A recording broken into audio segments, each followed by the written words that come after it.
So today we'll start with the dream market structure, the best market structure according to economics, perfectly competitive markets. And why is it the best? Okay, so let me tell you the characteristics of a perfectly competitive market and you would know what I'm talking about. So perfectly competitive markets has large number of buyers and sellers, crores of producers, crores and hundreds of crores of consumers. So the not a single person has complete control over the market. No. And let me give you an example of that. You go to buy potatoes in the market and they tell you that the potatoes are 20 rupees a kg. And you say that I want potatoes for 5 rupees a kg. I want potatoes for 5 rupees a kg. You go to every vendor and you tell them you want a potato for 5 rupees a kg. They don't give a damn. Okay, you don't get it. You cannot determine the price in the market. There are crores of people who would be buying potatoes and who would buy potatoes at 20 rupees a kg. If you don't like it, too bad, you don't consume potatoes. Okay, similar thing is true about the seller. That if there is one vegetable vendor who says that no, 20 rupees is very, very less and I will sell my potatoes only for 40 rupees a kg. ठीक है, one or two people will come and buy from that person because they might not know, but nobody else would buy.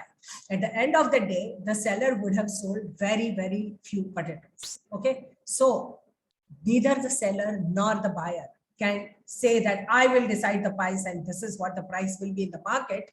No, you cannot decide that. Okay, so that is the beauty of perfectly competitive markets. Nobody has complete control over it. Nobody can dictate terms, as I told you in the last lecture. So individual buyer is a price taker, individual seller is also a price taker, and nobody can dictate terms. Okay. The second important characteristic of perfectly competitive market is that the products are homogeneous. So it is very difficult to know who has produced this. Okay. So like for example, you have so many sacks of wheat in an agricultural mandi. From that, if you are told कि इसमें से ये farmer का गेहूं कौन सा है, वो ढूंढ के निकालो, you cannot. It's the wheat looks the same, homogeneous products. Okay, that's true about screws also. वो जो screw जो लगाते हैं ना दीवारों में वो. So that's true about many items which are homogeneous. There is no company as such. You know, you just go and buy that thing from the market. That's it. Okay, so homogeneous product is another thing. So that is the reason why nobody can dictate terms, because you can't say that mine is better than yours. Everything is the same. Okay, so homogeneous product, entry and exit free. What does that mean? What that means is that if it is say a duopoly like Pepsi and Coke, and if some other company tries to get in, they will make sure that that person cannot get. Okay, so it will not be easy to enter the market which is already captured by others. They will make sure that you are thrown out. They will definitely make sure. So entry and exit is not free in oligopoly and monopoly. But as far as perfectly competitive market is concerned, now today I'm growing, say, something like wheat. I mean, this is the example of the Gujarat farms. That on Gujarat farms, the people who were growing wheat, there might be some farmers who decided that we will now grow potatoes. Nobody can stop them from growing potatoes. And one day they will decide we don't want to grow potatoes and we want to grow cotton. Nobody can stop them from producing cotton either.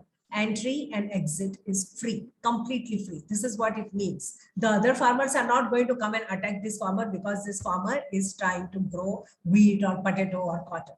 Okay, so entry and exit is free. You can enter the market when you want, you can exit the market when you want. Once again, a perfect freedom, and that's what economists love about it. The fourth condition, perfect information, is a theoretical condition. This does not apply as far as the actual conditions are concerned, even in agricultural markets. So what perfect information means is that when I enter the market, I know perfectly what is the price. I know perfectly what is the quality. I know everything. You can't cheat me. Okay.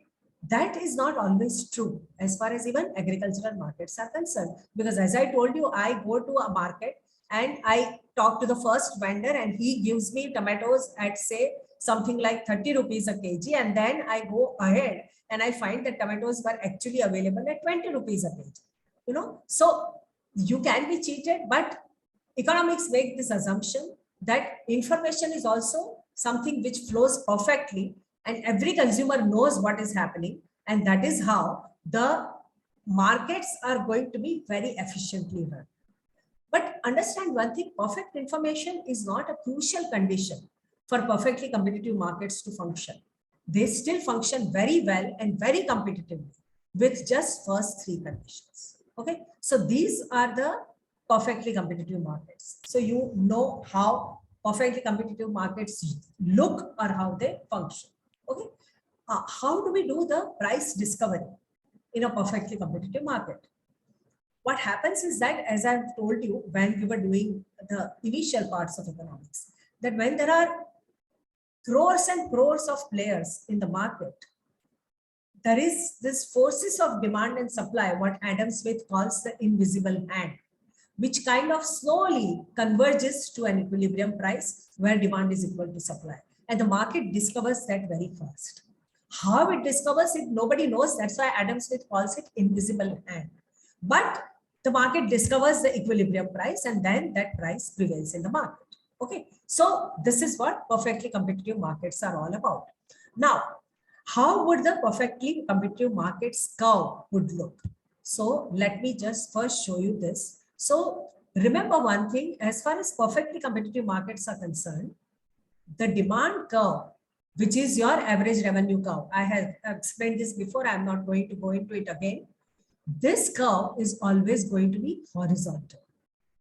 This is going to be horizontal because for any individual producer who produces, say, even 2000 kg of cabbages, the market demands something like 20,000 crores cabbages or something. So even if you are making 2000 kg, it is minuscule as far as market demand is concerned. So what that means is that if I want to sell instead of 2000 kg, 3000 kg or 5000 kg, it doesn't matter. I will be able to sell it all at the same price. Okay. So that's the reason why your demand curve is always going to be horizontal, because the demand is infinite when it comes to an individual seller. The demand is infinite, and that is the reason the curve is horizontal. And it is also horizontal because if you try to sell it at a lower price, you will still end up selling everything. So if I'm going to end up selling everything at a higher price, why would I charge a lower price? I won't. So I would sell at the prevailing price. If I try to sell it at a higher price, nobody would buy from me. So my demand would become zero. So I can't even do that. So I will be sticking to the prevailing price and I will sell as much as I want to at that price because my share in the market is very small. So the demand curve in a perfectly competitive market is always a horizontal curve. Okay.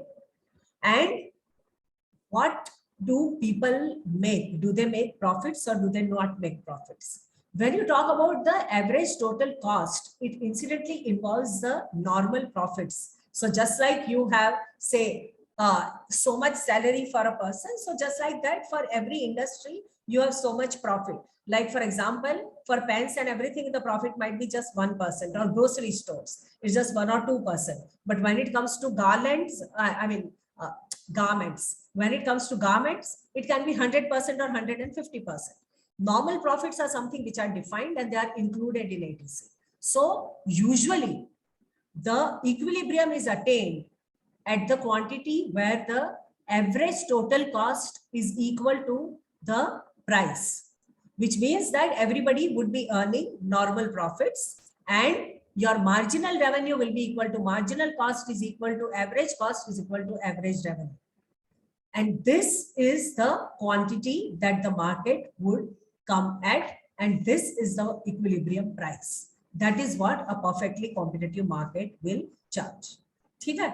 And everybody would be able to sell whatever they have produced at this level. Okay? So this is the point of equilibrium, and these are the curves that you have.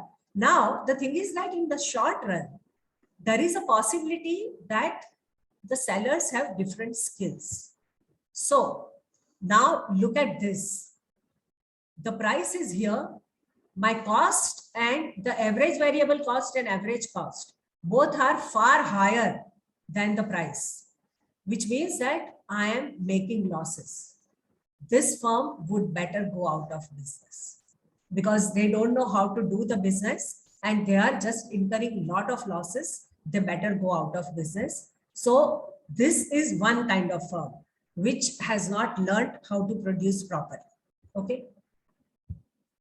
The second kind of firm is a very efficient firm. They are doing it so well that they are actually able to make more profits than normal profits. These are called extraordinary profits. So you are working extraordinarily well.